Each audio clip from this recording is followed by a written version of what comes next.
to download the language of the lesson.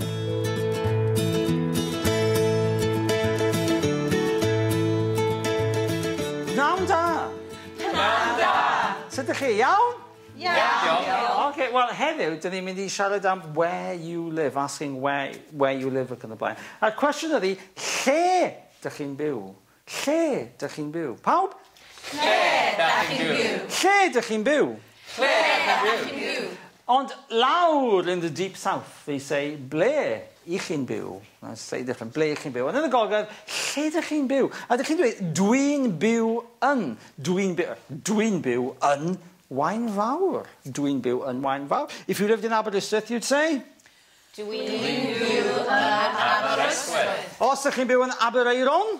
Dwi'n byw yn Aberaeron. Llandudno? Dwi'n byw yn Llandudno. Iawn, da iawn. Now, Ted, if you lived in some places, you'd have to mutate them. For instance, if you lived in Caernarfon, you'd say, dwi'n byw yng Nghaernarfon. That's called a nasal mutation, which we won't go into. But if you see a place name changed, that's why. But that's something to look at again. But basically, you could say, dwi'n byw yn Caernarfon, and you can get away with it. Okay, so dwi'n byw yn Bangor, dwi'n byw yn Bangor. Right, yeah. It is a Mangor da iawn, but you can just get away with dwi'n byw in Bangor, okay? So, Llanberis, dwi'n byw yn Llanberis, doesn't change. Dwi'n byw yn Llanberis. Llangollen? Llangollen. Dwi'n byw yn Llangollen? Dwi'n byw yn Llangollen. Da iawn, ardderchog. Another way of asking, but if you want to be in more detail, dych chi'n dweud, be dych cyfeiriad chi? What's your address? Be dych cyfeiriad chi? When you say the word cyfeiriad, your jaw has to jut out.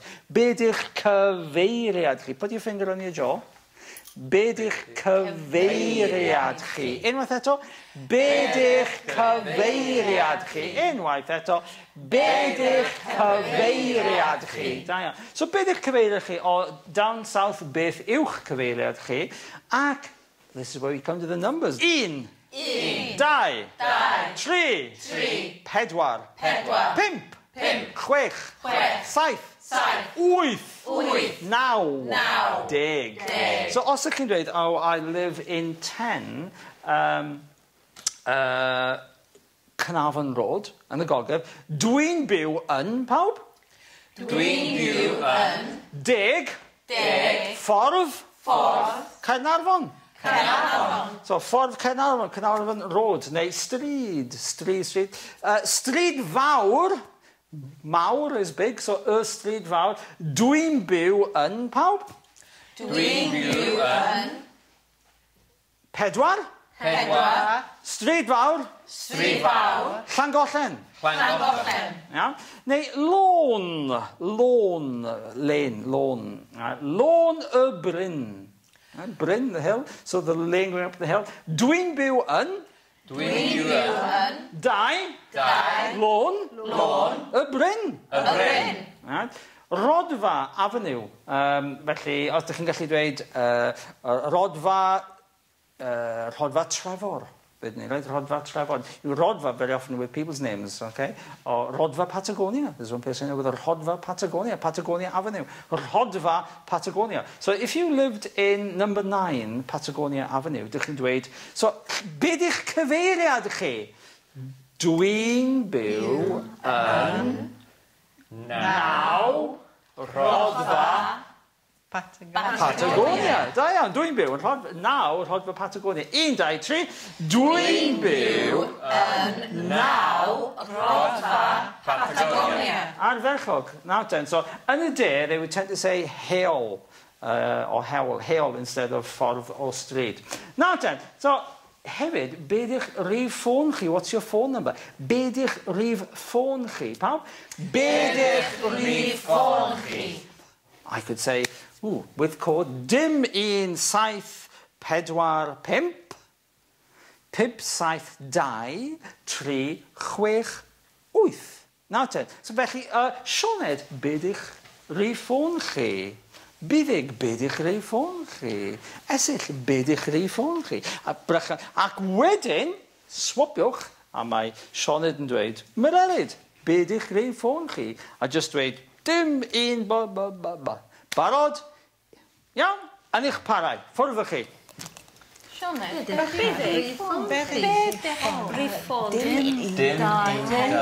pedwar, saith, naw, pedwar, pump, chwech.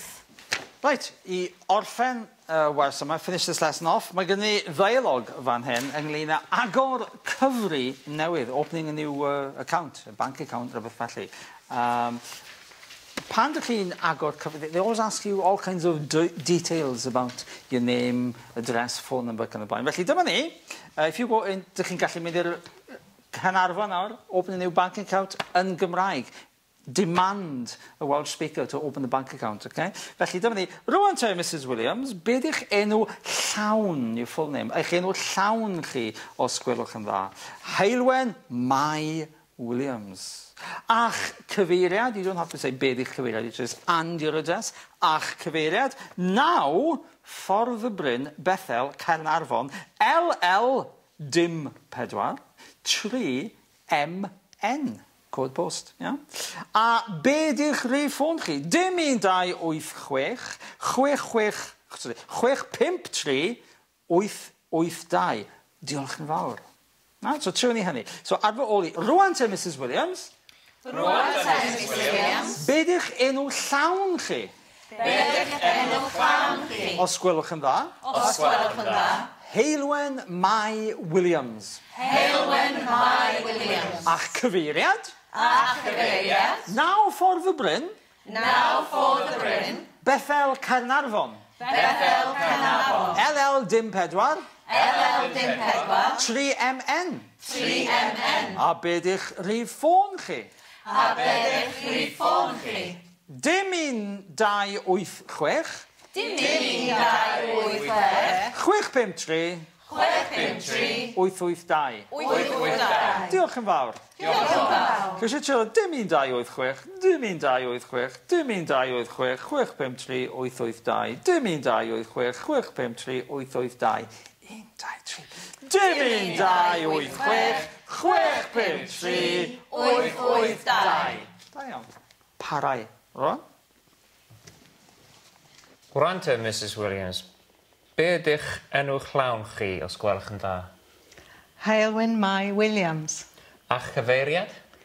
Naw Ffordd y Bryn, Bethel, Caernarfon, LL dim 4 3 MN. A be di'ch rhif ffôn chi? Dim 12 866 53 882. Diolch yn fawr. Croeso. Don't forget you can watch that lesson again on the website.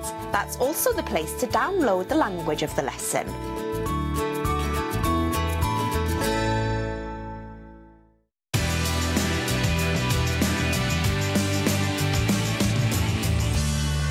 Enw, please. Cyfeiriad? Yeah. 6 Elizabeth Avenue, y Bari. A rhif ffôn? Y Bari 738 Oce, hwyl. Ta-ra. Sori, reit de. Agor cyfrif newydd, ie? Ie. Dim problem. Beth yw'ch enw, please? Ceri Bowen. Iawn, cyfeiriad? Flat 3. 8 Ffordd y Parc.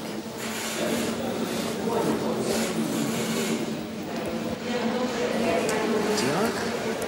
Beth yw'ch enw chi? Gareth Jones. Beth yw'ch cyfeiriad, Mr Jones? Flat 2.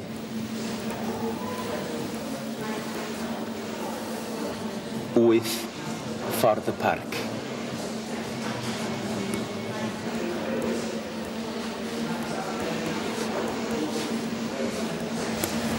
Reit. Cyfrif joint, ie? Na, dim diolch.